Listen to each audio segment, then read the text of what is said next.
तो श्यमंतक मणि की कथा में हमने सुना है किस तरह श्यमंतक मणि शतधन्वा नहीं, सत्राजीत के पास थी। सत्राजीत सूर्यदेव का भक्त था। सूर्यदेव प्रसन्न होके उसे सूर्यदेव ने प्रसन्न होके उसे ये मणि दी थी। श्यमंतक मणि दिया था। और श्यमंतक मणि बहुत, जो पहन लेता था वो बहुत तेजस्वी हो जाता था। तो शतधन्वा कभी कभी मणि पहन के घूमता रहता था। और जो उसको देखते थे सब आश्चर्य में हो जाते थे। सब बहुत आश्चर्य में होते थे कि कितना तेजस्वी है। बहुत तेज रहता था उसके चेहरे पे। और बहुत तेज रहता था। और साथ में लगता था कि सूर्यदेव स्वयं आ रहे हैं। इस तरह उस मणि का वो था, तेज था। तो उसका भाई, उसका नाम था प्रसेन, एक दिन वो भी मणि पहन के गया। प्रसेन मणि पहन के गया था जंगल में एक शेर ने उसके घोड़े को भी मार दिया, उसको भी मार दिया, मणि ले लिया इस घोड़े ने। शेर ने मणि ले लिया। फिर शेर से आके रिक्षराज जामवन ने आके शेर को मार दिया। और शेर से वो मणि लेके चले गए अपनी गुफा में। और उन्होंने मणि अपने बच्चे को दे दी वो खेलने के लिए ऐसे ही। तो इस तरह। और सत्राजीत का भाई आया नहीं वापस, तो उसने सोचा कि कृष्ण ने मणि मांगी थी, तो हो सकता है कृष्ण ने मेरे भाई को मार दिया और मणि ले ली, ऐसा उसने अनुमान लगाया। अनुमान प्रमाण बोलते हैं इस तरह किसी चीज का। अगर कंफर्मेशन नहीं है तो और उसका हम अनुमान लगाते हैं बैठ के कि शायद ऐसा हुआ होगा, शायद ऐसा हुआ होगा, तो वो अनुमान प्रमाण होता है। तो बहुत सारी साइंस में भी बहुत सारी थ्योरी है जो अनुमान प्रमाण के ऊपर बेस्ड है। उनको बोलते हैं अनुमान प्रमाण के ऊपर आधारित। तो सत्राजीत ने अनुमान लगाया और उसने फैला दी बात को। अपने स्टेटस पे डाला उसने। उसकी स्टेटस और स्टोरी पे जब बात गई, मीडिया में आ गई, बाकी लोगों ने भी शेयर किया एक दूसरे से और तुरंत वायरल हो गई, ट्रेंडिंग में आ गया न्यूज कि कृष्ण ने प्रसेन का वध कर दिया और सत्राजीत की मणि ले ली। इस तरह भगवान के पास न्यूज पहुंची। भगवान ने बोला, अरे ऐसा तो कुछ किया नहीं हमने, हमारे ऊपर झूठा इल्जाम लगाया गया है। तो भगवान अपने कुछ द्वारका के वरिष्ठ लोगों को लेके गए ढूंढने के लिए, उसकी तहकीकात करने के लिए गए। रिसर्च कर रहे थे। रिसर्च करते करते जंगल में गए। वहां पे उसके भाई को देखा, उसका भाई मरा हुआ पड़ा उधर। एक घोड़ा भी मरा हुआ पड़ा है। थोड़ा आगे देखे देखे तो देर एक शेर मरा हुआ पड़ा है। फिर और आगे देखे तो गुफा में जाते हुए रिक्श के पैरों के निशान थे। तो समझ गए कि इसने इनको मारा, उन्होंने इनको मारा और कोई अभी गुफा के अंदर गया है। तो भगवान कृष्ण गुफा के अंदर गए, बाकी द्वारका वासियों को बाहर खड़ा कर दिया उन्होंने। भगवान जब अंदर गए थे देखा उधर एक छोटा बच्चा है, मणि के साथ खेल रहा है। तो कृष्ण गए उसके पास मणि लेने के लिए। तो उधर उनकी उसको देखने वाली जो दाई थी वो चिल्लाई जोर से। तो जामवंत आ गए, उन्होंने देखा अरे कोई व्यक्ति हमारी गुफा में आ गया है, मणि ले रहा है। तो जामवंत और भगवान कृष्ण में युद्ध हुआ। जामवंत शुरू शुरू में बहुत क्रोध में था और बहुत शक्तिशाली था जामवंत। जब शेर को उन्होंने ऐसे ही हाथ से मार दिया, मतलब कितनी शक्ति है जामवंत में। तो जामवंत और कृष्ण के बीच में युद्ध हुआ, पेड़ों से, पत्थरों से। फिर मूसल युद्ध हो रहा था, कुश्ती लड़ रहे थे। इस 28 दिन युद्ध चला। जामवंत थक के पूरा पूरा शरीर जामवंत का थक गया, उसके सारे जोड़े दर्द करने लगे। और जामवंत सोच रहा था फिर ये कौन हो सकता है। तो 28 दिन बाद उसको लगा कि ये कोई और नहीं है, ये मेरे आराध्य भगवान है, नारायण है, विष्णु है। तो फिर जामवंत ने भगवान को प्रणाम किया, क्षमा मांगा। और भगवान ने उसको उनको स्पर्श किया। जामवंत को जैसे ही भगवान ने स्पर्श किया, सारी जामवंत की सारी थकान चली गई। सारी थकान उसकी चली गई। और जामवंत ने फिर भगवान को मणि दे दी। इस मणि के साथ में उन्होंने अपनी पुत्री जाम्बवती, उनका भी विवाह कर दिया भगवान के साथ। उधर विवाह हो गया। भगवान आए वापस। द्वारकावासी बहुत दुखी थे, अरे कृष्ण आए नहीं इतने दिनों से, पता नहीं क्या हो गया, कुछ अशुभ समाचार तो नहीं है। तो फिर भगवान से प्रार्थना कर रहे थे कृष्ण कृष्ण की सुरक्षा के लिए। वो भगवान फिर आए नई पत्नी के साथ। तो द्वारका में फिर से उत्सव बना। उन्होंने मणि 17, फिर सत्राजीत को बुलाया गया भरी सभा में सबके सामने, और उधर सच्चाई बताई गई। और सत्राजीत बहुत लज्जाया कि उसने इस तरह झूठा इल्जाम लगाया भगवान के ऊपर, गलत खबर फैलाई। तो भगवान ने उसको मणि दे दी और छोड़ दिया। सत्राजीत आ गया घर वापस, और मणि लेके वो बहुत दुखी था, लज्जाया हुआ था कि अरे मैं कितना गलत बेकार व्यक्ति हूँ, मैं ऐसे ही झूठा इल्जाम लगाया भगवान के ऊपर। वो मणि उन्होंने वापस दे दी। अब सत्राजीत सोच रहा था कि मैं कुछ तो करना चाहिए, कृष्ण से क्षमा मांगना चाहिए, क्या करूं क्या करूं क्या करूं। तो उसने सोचा कि मैं अपनी पुत्री, जो उनकी पुत्री थी, आ, उनका नाम था, सत्राजीत की पुत्री है सत्यभामा। सत्यभामा के साथ उसने सोचा कि मैं अपनी पुत्री सत्यभामा का विवाह श्री कृष्ण के साथ कर देता हूँ, और ये मणि दे दूंगा उनको दहेज में। मणि भी कृष्ण को दे देंगे और सत्यभामा को भी दे देंगे। तो इस तरह उसने निश्चय किया, और फिर श्री कृष्ण के विवाह संस्कार का प्रबंध किया, और मणि और पुत्री दोनों सत्यभामा उसने दे दी भगवान को। तो बहुत सारी सत्यभामा का हाथ बहुत सारी राजाओं ने मांगा था, लेकिन किसी अभी तक वो हाँ नहीं किया था किसी को। तभी नेक्स्ट सीन चलेगा, ये भी अच्छा सीन है। अक्रूर जी ने हस्तिनापुर की यात्रा की और वापस आकर श्री कृष्ण को पांडवों की दशा के विषय में जानकारी दी। अक्रूर जी नहीं थे, अक्रूर जी कहाँ गए थे, हस्तिनापुर गए थे। जब वो वापस आए तो पांडवों की दशा के बारे में बताया कृष्ण को कि देखो ऐसा स्थिति है, दुर्योधन वगैरह सब इतना वो कर रहे हैं। पांडवों को लाख के बने हुए घर में स्थानांतरित कर दिया गया, बाद में उनको आग लगा दी गई, सबने सोचा कि अपनी माता पांडवों की मृत्यु हो गई है। भगवान कृष्ण तथा बलराम जी के पास भी यह जानकारी भेज दी गई। परस्पर मंत्रणा करके अपने संबंधियों के प्रति सहानुभूति प्रदर्शित करने के लिए उन्होंने हस्तिनापुर जाने का निश्चय किया। तो कृष्ण की इनके पास न्यूज आई थी कि कृष्ण सारे पांडव जल गए हैं जगन्नी में, लेकिन भगवान को पता था वो जले नहीं है। लेकिन फिर भी इस तरह शोक समाचार आए तो हस्तिनापुर जाने की तैयारी कर रहे थे।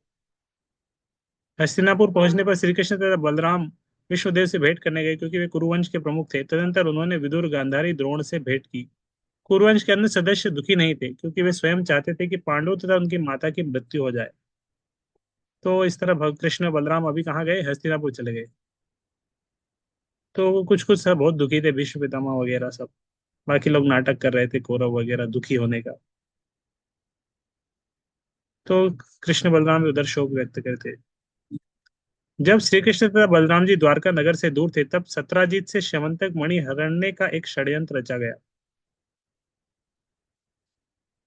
सत्राजीत के ने मणि कृष्ण को देने का विचार किया था, अभी दिया कि नहीं पता नहीं, अभी शायद हुआ नहीं है। शतधन्वा मुख्य षड्यंत्रकारी था। अन्य राजाओं सहित शतधन्वा सत्राजीत की सुंदरी कन्या सत्यभामा से विवाह करना चाहता था। तो एक शतधन्वा नाम का राजा है, वो वो चाहता था सत्यभामा से विवाह करना। सत्राजीत ने विभिन्न राजाओं को यह वचन दिया था कि वह अपनी सुंदरी पुत्री का कन्यादान उन्हें करेगा। तो बहुत सारी जगह सत्राजीत ने एग्रीमेंट करके रखा था कि मैं तुमसे विवाह करूंगा, तुमसे। किंतु बाद में निर्णय परिवर्तित हो गया और शमंतक मणि सहित सत्यभामा श्री कृष्ण को समर्पित कर दी गई। तो शमंतक मणि और सत्यभामा दोनों कृष्ण को दे दी गई। अपनी पुत्री के साथ मणि भी दान करने की सत्यजीत की कोई इच्छा नहीं थी।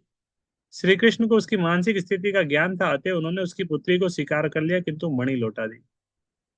तो बोल दिया था ले लेना मणि, लेकिन उसके मन में इच्छा नहीं थी देने की, अभी भी मणि से बहुत आसक्ति है सत्यजीत की। उसका भाई मर गया, लेकिन मणि के प्रति आसक्ति अभी गई नहीं। अब मणि कृष्ण ने पहले बोला था दे दो मुझे, कृष्ण को दी नहीं मणि। फिर सेकंड चांस है, आप सत्यभामा के साथ दे दे। तो उसने नाटक किया, थोड़ा देने का बहाना किया, देना चाहिए देना चाहिए, लेकिन इच्छा नहीं थी मन में। तो भगवान ने भी वापस मणि उसको लौटा दी, बोले तुम्हारी इच्छा नहीं देने की, रख लो तुम्हें। श्री कृष्ण से मणि वापस प्राप्त करने के उपरांत वह संतुष्ट था, बहुत खुश था, मुझे मणि वापस मिल गई, और उसे अपने साथ रखता था। किंतु श्री कृष्ण तथा बलराम जी की अनुपस्थिति में अनेक लोगों ने सत्राजीत से मणि छीनने का षड्यंत्र रचा। तो इस तरह धन रहना भी बहुत दिक्कत है, कभी लगे हमारे पास धन नहीं है, धन नहीं। ज्यादा धन आ जाएगा ना तो इतने शत्रु आ जाएंगे, तो भी चैन से व्यक्ति सो नहीं सकता। कभी भी चोर आ जाएंगे, षड्यंत्र आ जाएगा, मृत्यु का भय रहता है। तो धन नहीं रहना ही अच्छा है। उन षड्यंत्र करने वालों में भगवान श्री कृष्ण के भक्त अक्रूर जी तथा कृतवर्मा भी सम्मिलित थे। तो मेन मेन व्यक्ति कौन था? शतधन्वा था। और वो अक्रूर और कृतवर्मा, इनको भी शामिल कर लिया साथ में। अक्रूर जी तथा कृतवर्मा मणि को श्री कृष्ण के लिए प्राप्त करना चाहते थे, और इसी कारण वे षड्यंत्र में सम्मिलित हुए। उन्हें ज्ञात था कि श्री कृष्ण वो मणि प्राप्त करना चाहते हैं, किंतु सत्राजीत ने उसे उचित रुचि रुचि से नहीं दिया था। अन्य लोग षड्यंत्र में इसलिए सम्मिलित हुए क्योंकि वे सत्यभामा का हाथ न मिलने के कारण निराश थे। उनमें से कुछ लोगों ने सत्राजीत का वध करके मणि हर लेने के लिए शतधन्वा को उकसाया। तो अक्रूर तो भक्त था, वो चाहता है कि ठीक है, मणि मिल जाएगी, हम कृष्ण को दे देंगे। इसलिए वो एग्री हो गया था उनके साथ मिलने मीटिंग में। और बाकी लोग को क्रोध था, सत्राजीत के ऊपर बहुत क्रोध था, इसलिए बदला लेना चाहते थे। इसीलिए वो ये सब कर रहे थे। साधारणतः यह प्रश्न उठाया जाता है कि अक्रूर जी जैसे महान भक्त इस षड्यंत्र में क्यों सम्मिलित हुए? यद्यपि कृतवर्मा भगवान के भक्त थे, तो भी वे क्यों षड्यंत्र में सम्मिलित हुए? जीव गोस्वामी तथा उन जैसे अन्य महाजनों ने उत्तर दिया है कि यद्यपि अक्रूर जी महान भक्त थे, तथापि वृंदावन के निवासियों ने उन्हें शाप दिया था।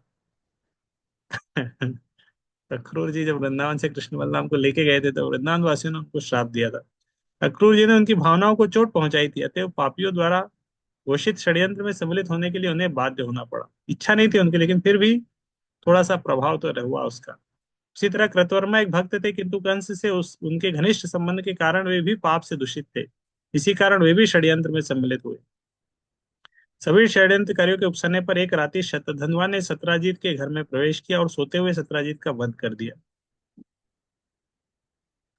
शतधन्वा निंदनीय पापी था। यद्यपि अपने पापों के कारण उसका जीवन अधिक दिनों का नहीं था, तथापि उसने घर पर सोते हुए सत्राजीत का वध करने का निश्चय किया। जब सत्राजीत का वध करने के लिए उसने घर में प्रवेश किया, तब समस्त स्त्रियां उच्च स्वर से क्रंदन करने लगी। किंतु उनके प्रबल विरोध करने पर भी शतधन्वा ने बिना असमंजस के सत्राजीत की उसी भांति निर्दयता से हत्या कर दी, जिस प्रकार बधिक वधशाला में पशु की हत्या करता है। तो शतधन्वा ने इसकी हत्या कर दी, सत्राजीत। इसके हत्या किसके कारण हुई? मणि के कारण हुई। अगर अभी मणि शतधन्वा दे देता, सत्राजीत दे देता श्री कृष्ण को मणि, तो सारी समस्या कोई थी ही नहीं। वो शुरू में शनि शुरू में दे देता तो उसी समय उसका भाई भी बच जाता, प्रसेन भी बच जाता। तो पहले भगवान पहले ही सत्राजीत को बचाने के लिए पहले ही बोला था, मणि मुझे दे दो। मणि दिया नहीं उसने। दूसरी बार फिर ऑप्शन दिया था, मणि दे दो। उस समय भी इसकी इच्छा नहीं थी। बहुत खुश हो गया मणि जब भगवान ने वापस दे दी तो मणि के कारण अब उसकी जान चली गई। घर में मणि को रखा अभी, मतलब कितने लोग। अभी अगर हम बोलेंगे हमारे पास एक कोहिनूर का हीरा है, आपको कोई बहुत बड़ा करोड़ों का हीरा आपके पास होगा, सो पाएंगे चैन से?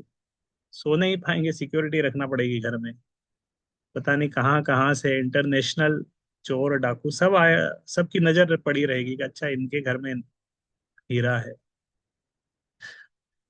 तो वो मणि के लिए कुछ भी कर देंगे, जान भी ले लेंगे।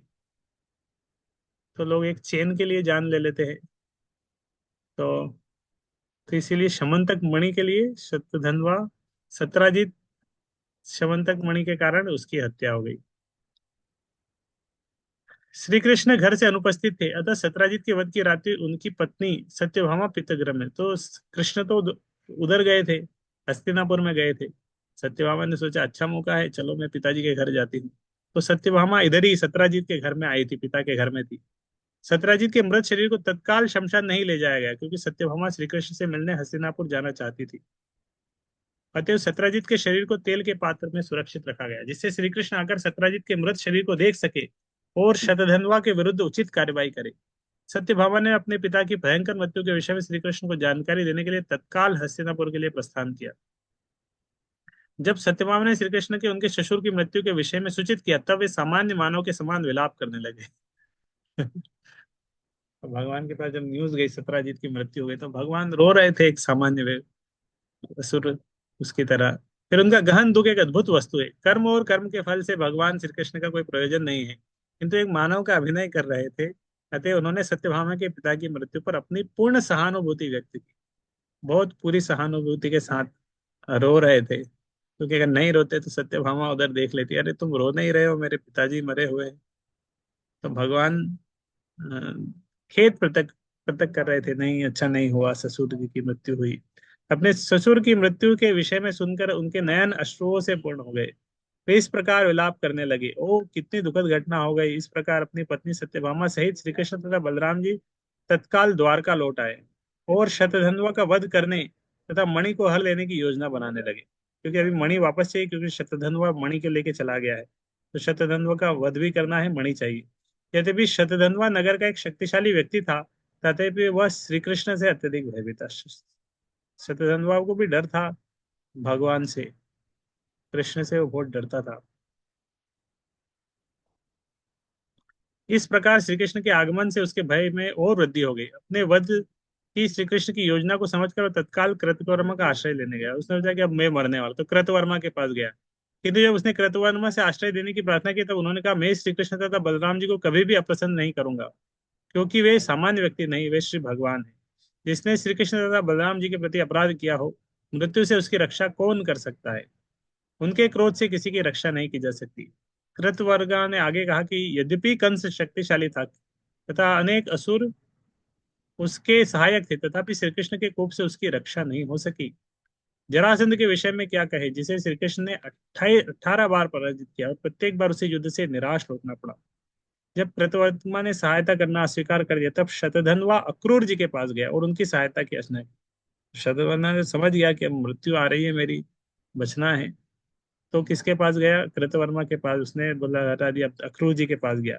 अक्रूर जी ने भी उत्तर दिया, श्री कृष्ण बलराम जी दोनों ही स्वयं भगवान हैं, और जिसे भी उनके समीप शक्ति का ज्ञान है, और कभी उन्हें प्रसन्न करने अथवा उनसे युद्ध करने का साहस नहीं करेगा।